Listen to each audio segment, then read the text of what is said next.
전 오래전에 이스라엘을 방문해서 그 이스라엘 이 성지 곳곳을 다니면서 제 마음속에 한 가지 느낀 것이 있었는데, 그것은 한 사람이 정말 얼마나 소중하냐, 얼마나 중요하냐 하는 것이었습니다. 제가 왜 그런 생각을 하게 되냐면, 제가 그곳에서 한 사람에 의해 그 나라가, 그리고 하나님의 역사가 놀랍게 부흥되고 성장하고 부하게 되는 것과, 또 한 사람에 의해 그것이 한순간에 싹 무너져 내리는 것들을 보았기 때문입니다. 예를 들면 다윗이나 그 다윗의 아들 솔로몬이 왕권을 잡았을 때는 이스라엘은 엄청난 영적 부흥과 함께 그 주변 나라들로부터 조공을 받는 아주 강대국이 됐어요. 그런데 솔로몬의 아들 르호보암이 왕권을 잡게 되자 이스라엘은 남왕조와 북왕조로 나라가 두 쪽으로 쭉 갈라지게 되고, 그리고 영적으로 타락하기 시작하고, 마침내는 조공을 받던 나라에게 조공을 바치는, 그리고 마침내 바벨론의 침공을 받아서 70년 동안 노예가 되는 그런 비참한 경우들을 보았기 때문입니다. 그런가 하면 그토록 참 쇠퇴했던, 그 파괴됐던 그 예루살렘이 느헤미야라고 하는 그 한 사람이 등장함으로 다시 무너졌던 성벽이 재건되고, 또 에스라라고 하는 그 한 사람이 등장함으로 그토록 타락했던 이스라엘이 영적으로 놀라운 부흥이 일어나는 것을 볼 수 있습니다. 그래서 그때 제가 느낀 건 한 사람이구나 하는 거였어요. 이 한 사람이 얼마나 중요하냐. 나 한 사람의 변화가, 나 한 사람의 새로운 결단이, 나 한 사람의 헌신이 작게는 내 개인의 삶에, 그리고 내 가정에, 그리고 내 교회, 그리고 내가 살아가고 있는 이 주변 지역에 얼마나 지대한 영향을 미칠 수 있는가. 이걸 우리는 선한 영향력이라고 말합니다. 그렇다면 우리는 어떻게 이 선한 영향력을 미치는 그런 삶을 살아갈 수 있을까요? 우리가 이 선한 영향력을 미치는 삶을 살아가기 위해서는 우리 인생에 다가오는 파도 타기를 잘해야 됩니다. 무슨 말이냐면, 우리의 삶에 다가오는 여러 가지 문제들을 지혜롭게 잘 대처해 나갈 줄 알아야 한다는 것입니다.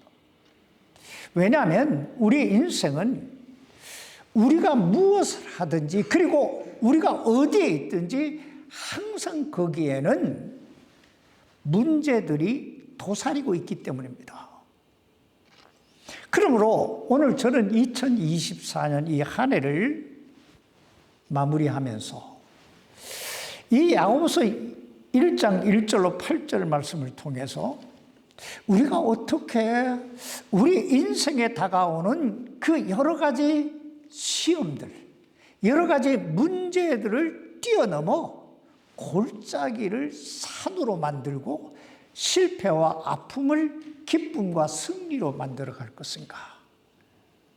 그래서 이 다가오는 25년도, 2025년도에는 우리 모두가 참 선한 영향력을 행사하는 삶을 이루었으면 좋겠다 하는 마음으로 이 말씀을 준비했습니다.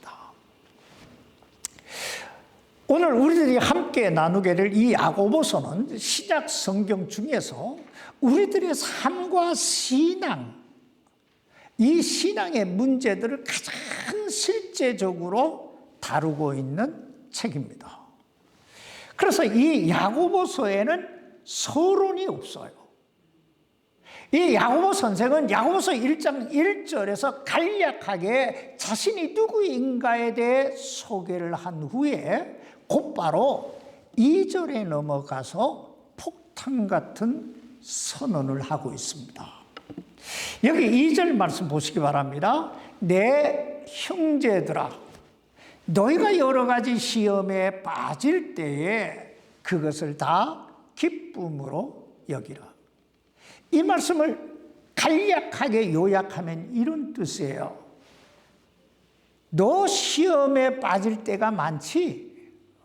너 문제를 만날 때가 많지? 그러면 기뻐해. 이 말이에요. 어떻게 보면 참 이해하기 어려운 말입니다. 아니, 시험에 빠졌는데, 내가 문제를 만났는데 어떻게 기뻐할 수 있을까? 이거예요. 그런데 야고보 선생은 그 다음 구절에서 더 기가 막힌 이야기를 합니다. 여기 3절 말씀 보세요. 너희 믿음의 단련이 인내를 이루는 줄 너희가 아느니라. 이 말씀을 또 한마디로 요약하면 이런 뜻이에요. 너 알잖아. 이 말이에요. 너 알잖아.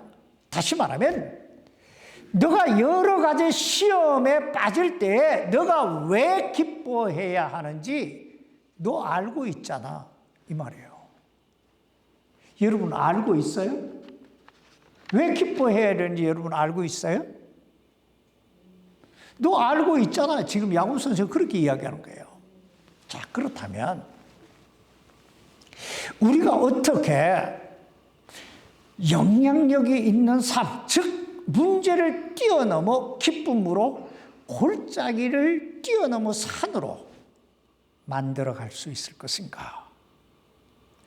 제가 늘 말씀드리지만 안 되는데도 이유가 있고 잘 되는데도 뭐가 있다? 이유가 있다. 이렇듯 삶에는요 항상 원리가 있습니다. 삶에는 뭐가 있어요? 원리가 있어요. 그러므로 그 원리를 알고 또 그 원리대로 살면 얼마든지 문제를 뛰어넘어 골짜기를 산으로 바꿀 수 있는 삶을 살 수 있다는 거예요. 그럼 이제부터 야고보 선생이 제시하고 있는 그 삶의 원리들을 한번 잘 살펴보십시다. 삶의 원리, 첫 번째 삶의 원리는 인생사에는 반드시 그리고 누구에게나 문제가 있다는 것입니다. 이게 삶의 첫 번째 원리예요. 오늘 본문 여기 야고보서 1장 2절 말씀 다시 보시기 바랍니다. 내 형제들아, 너희가 만약 여러 가지 시험에 빠질 때에 그것을 다 기쁨으로 여기라. 여러분, 제가 이 말씀을 똑바로 읽었습니까?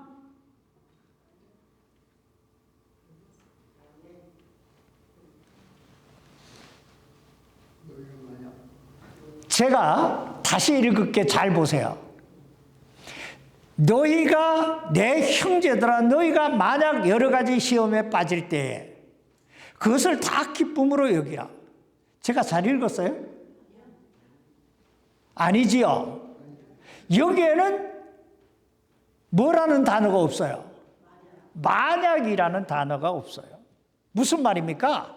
시험에 빠지는 일은, 즉 우리에게 문제가 다가오는 것은 만약에 그리고 어쩌다가 일어나는 일이 아니라 always, 항상, 그리고 누구에게나 일어나는 일이라는 거예요.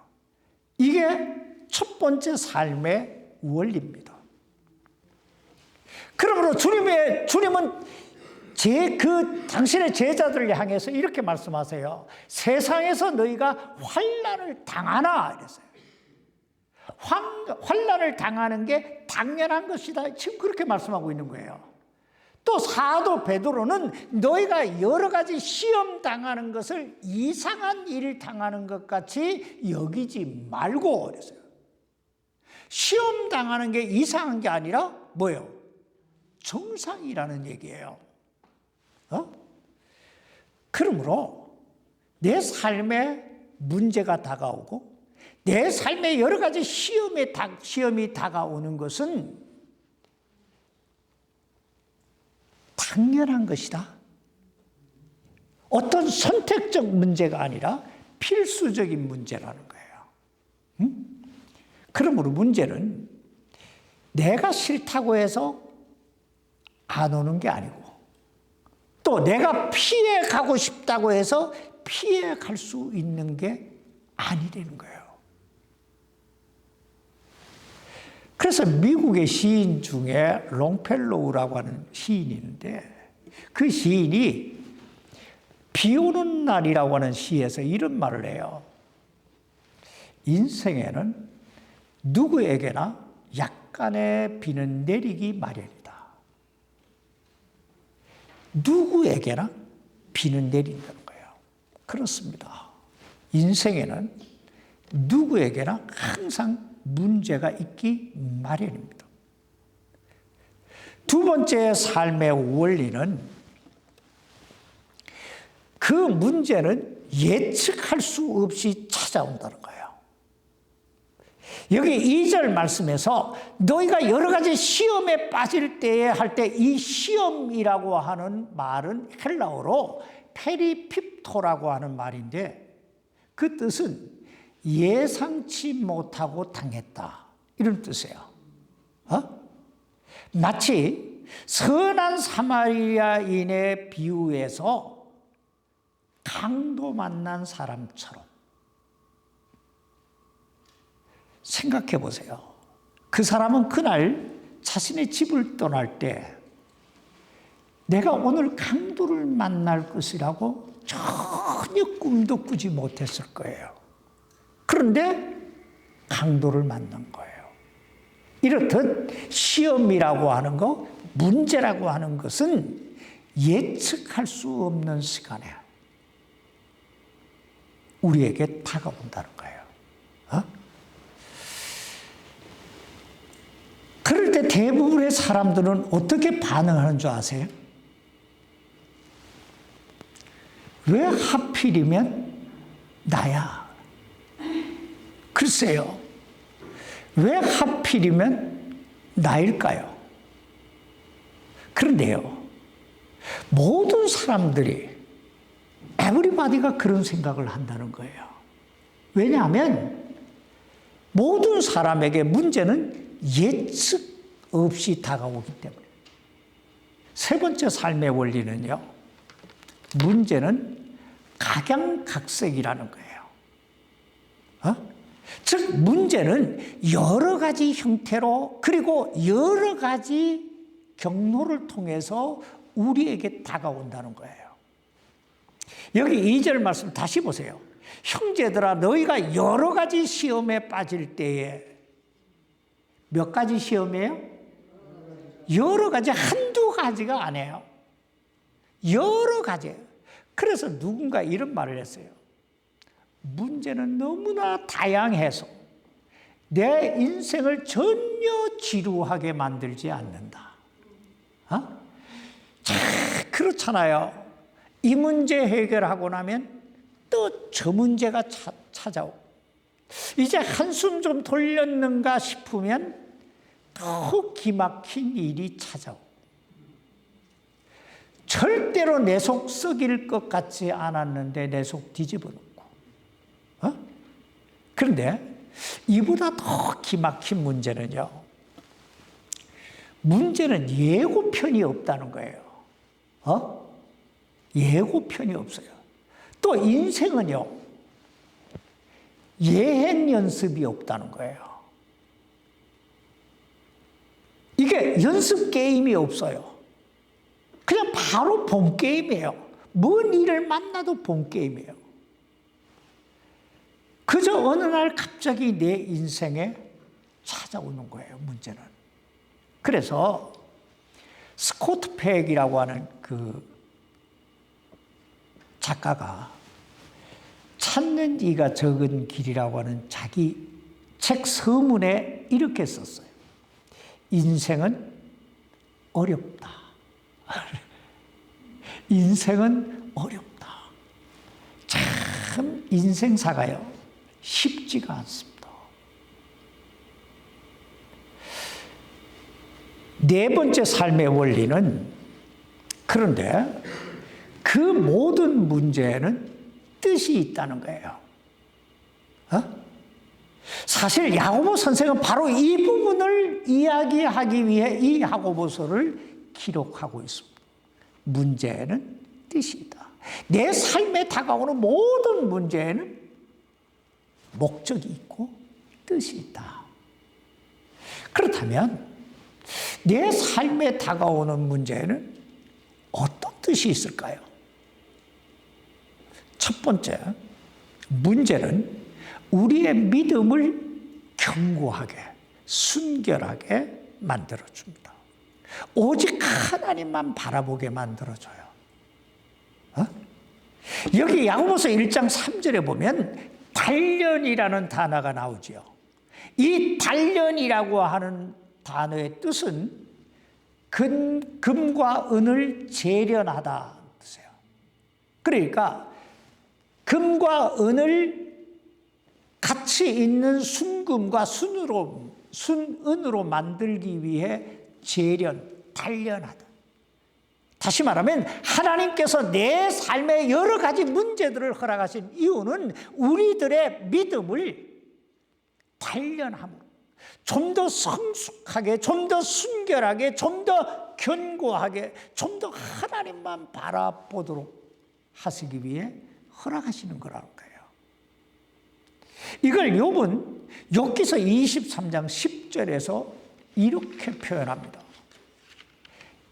나의 가는 길을 오직 그가 아시나니 나를 단련하신 후에는 내가 정금같이 나오리라. 정금같이, 순금같이 나오리라. 그렇습니다. 하나님께서 내 삶의 문제를 허락하시는 건요, 우리를 힘들게 하고 우리를 아프게 하고 우리를 망하게 하시기 위함이 아니에요. 하나님께서 우리에게 문제를 허락하시는 건요, 무감각해지기 쉽고 또 나태해지기 쉬운 나의 믿음을 견고하게 오직 하나님만 바라볼 수 있도록 만드시기 위해 우리에게 문제를 허락하시는 거예요. 두 번째, 그 문제는 우리에게 인내를 만들어줍니다. 여기 3절 말씀 다시 보시기 바랍니다. 너희 믿음의 단련이 인내를 이루는 줄 너희가 아느니라. 근데 여기에서 인내를 이룬다라고 하는 말은 그저 참고 견딘다 하는 뜻이 아니에요. 여기에서 인내를 이룬다라고 하는 말은 내 삶에 다가오는 여러 가지 문제, 여러 가지 시험들을 극복해낼 수 있는, 이겨낼 수 있는 능력을 주다, 이런 뜻이에요. 근데 우리들이 한 가지 기억해 둬야 할 건요, 인내라고 하는 건요, 책상머리에서 만들어지는 게 아니라는 거예요. 내 삶의 현장에서 여러 가지 시련과 고난을 통해서 인내라고 하는 보석이 만들어지는 거예요. 보석이 만들어지는 거예요. 그저 공부한다고, 그저 몇 편의 설교를 잘 들었다고 인내가 만들어지는 게 아니에요. 세 번째, 문제는 우리의 인격을 성화시켜 줍니다. 여기 야고보서 1장 4절 말씀 보시기 바랍니다. 오직 인내를 온전히 이루라. 이것은 너희가 완전하고 완벽하여 아무것도 부족함이 없게 하려 함이라. 바로 이거예요. 하나님께서 우리에게 문제를 허락하시는 이유는 완전하고 완벽하여 조금도 부족함이 없는 사람, 즉 예수님처럼 그런 사람으로 만드시기 위해 하나님이 우리에게 문제를 허락하신다는 거예요. 사실 이건요, 구원받은 당신의 자녀들을 향하신 하나님 뜻이에요. 그런데 사람들은 전부 다 모난 돌 같아요. 모난 돌 같아서 부딪힘이 없이는 좀처럼 변하지 않아요. 좀처럼 다듬어지지가 않아요.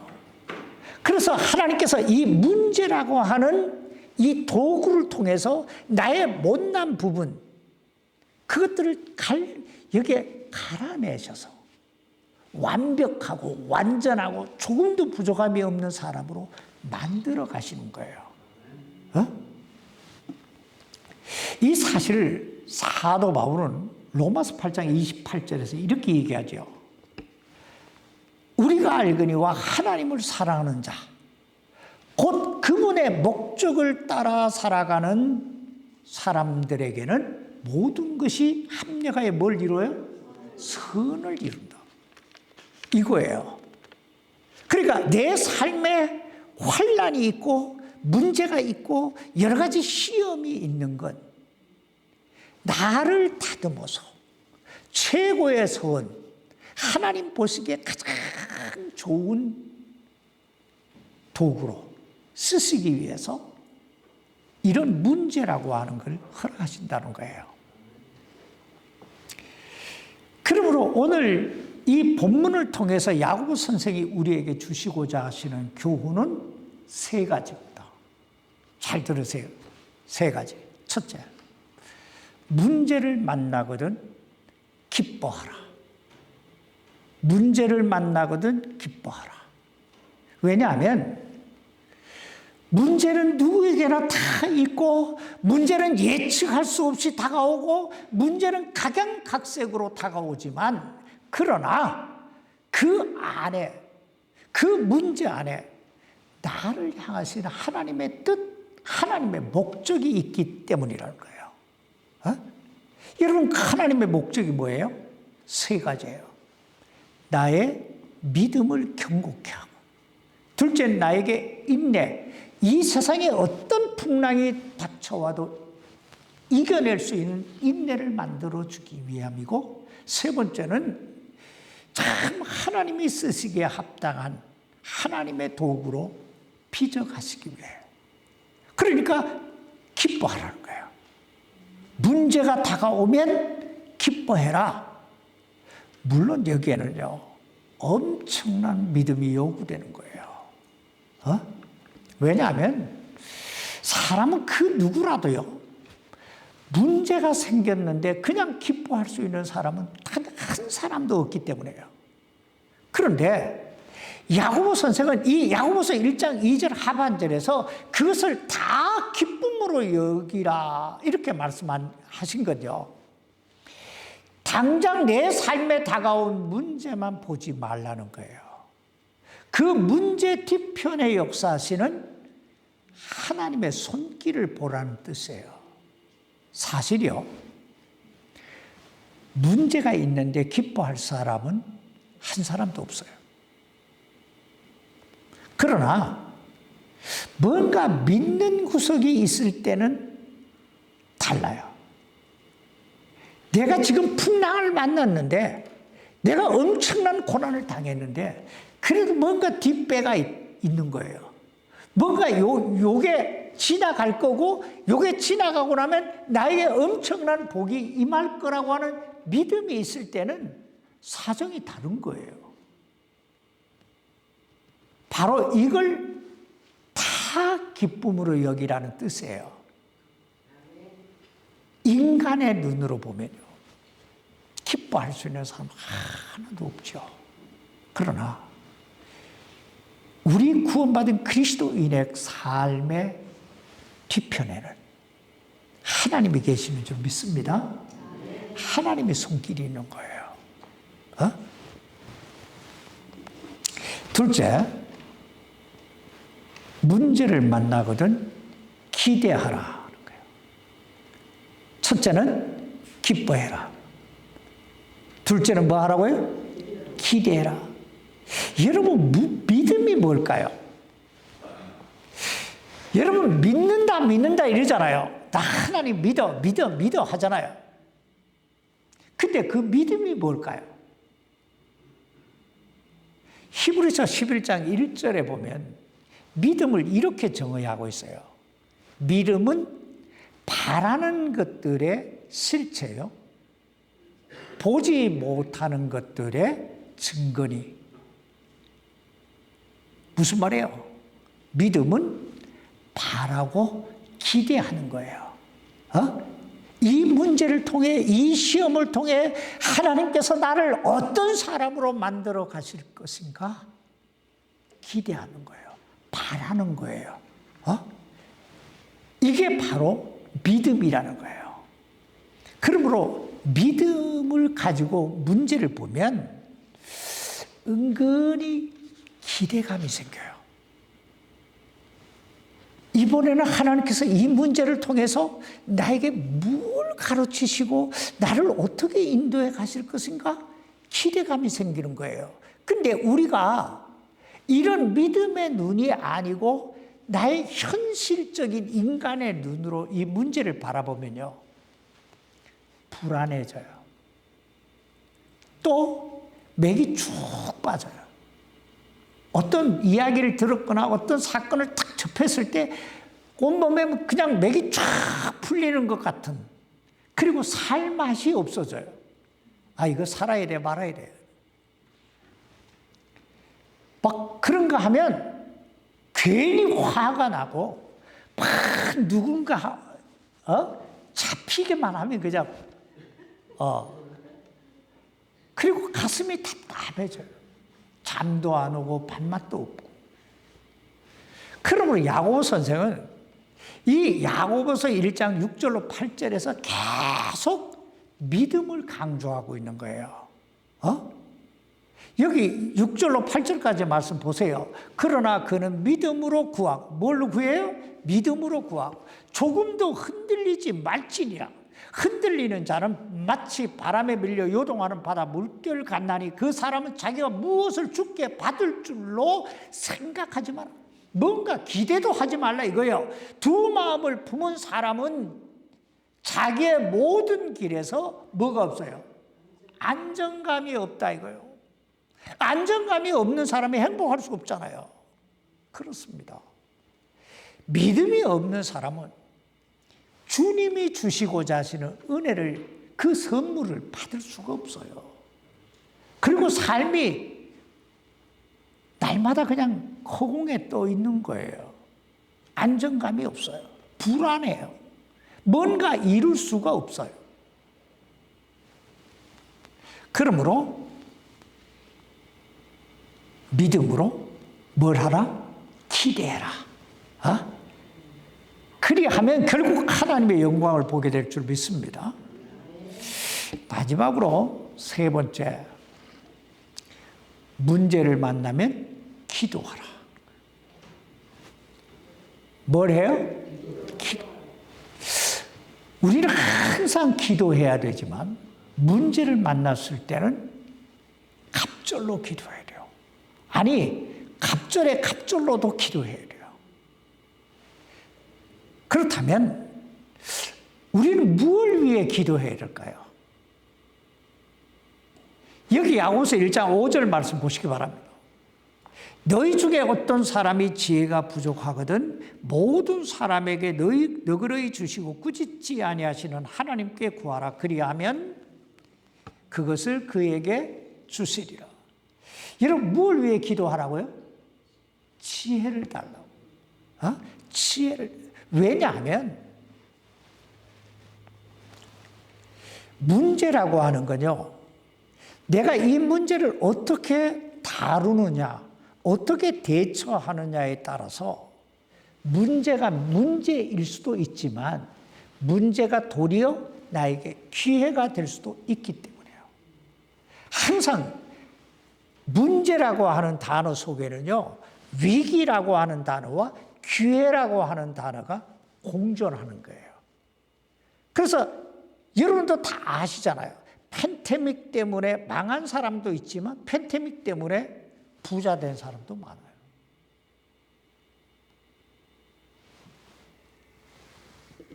그 얘기는 안 합시다. 그러므로 문제를 만났을 때 그 문제를 해결해 달라고 기도하기보다는 하나님 나에게 그 문제를 대처해 나갈 수 있는 지혜를 주십시오라고 기도하는 게 훨씬 좋습니다. 솔로몬 보세요. 1,000번제를 드렸을 때 하나님이 그에게 물으시잖아요. 내가 너에게 무엇을 주랴? 아니, 솔로몬이 여러 가지를 구할 수도 있었어요. 이제 왕이 된 초보 왕이니까 정치력을 주십시오. 사람을 주십시오. 돈을 주십시오. 재정적인 후원을 주십시오. 할 수 있었어요. 그런데 솔로몬은 뭘 구해요? 지혜를 달라고. 지혜가 생기니까 사람도 생기고요. 돈도 생기고요. 정치력도 생기고요.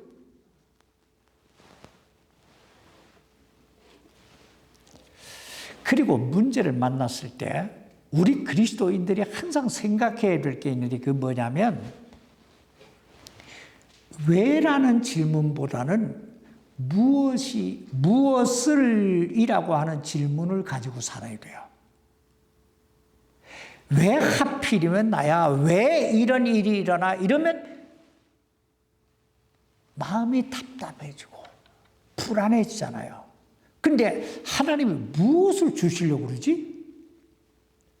이 일을 통해서 하나님이 어떤 축복을 주시려고 그러지? 이렇게 될 때 기뻐할 수 있고 기대감이 생기고 기도할 힘이 나는 거예요. 이제 2024년 한 해가 이제 다 저물어 갑니다.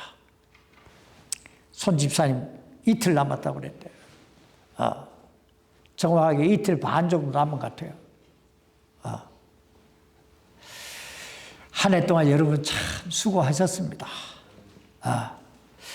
그러나 2025년 새해는 우리 인생에 그리고 우리 교회에 더 놀라운 하나님의 역사가 일어날 수 있도록 오늘 이 말씀 꼭 마음판에 새기고 문제를 만날 때마다 기뻐하고 기대하고 기도함으로 여러분 생애 속에 기적을 만들어 가시기를 주님의 이름으로 축원합니다. 기도하십시다. 살아계신 아버지 하나님,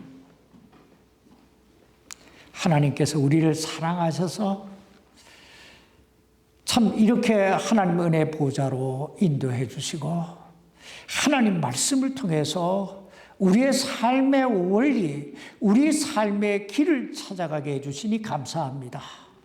아버지 하나님, 이제 2024년 이 한 해를 마무리하면서 또 다가오는 새해에는 정말 주님 안에서 더 견고한 믿음을 가지고 한 걸음 한 걸음 주님을 닮아가는, 그래서 하나님의 그 영광을 우리가 보고 누릴 수 있도록 도와주옵소서. 살아계신 예수님 이름으로 기도하옵나이다. 아멘.